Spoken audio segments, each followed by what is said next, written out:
Uncle, আপনার ছেলের তো কোনো যোগ্যতাই নাই, তারপরেও আমি তাকে বিয়ে করতে পারি, কিন্তু আমার কিছু শর্ত আছে। আবার তোমার শর্তও আছে? আচ্ছা মামুনি, দেখি বলো তোমার কি শর্ত আছে। 1 নম্বর শর্ত, আপনার ছেলেকে রান্না বাড়া ঠিকঠাক ভাবে শিখতে হবে।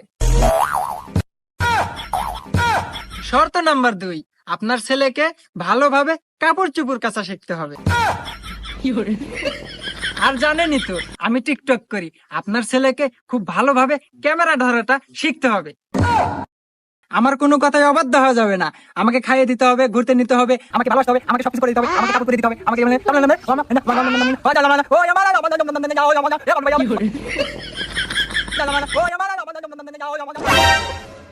আমাকে প্রত্যেক সপ্তাহ শপিং করে দিতে হবে। এই ছিল আমার সামান্য কিছু শর্ত।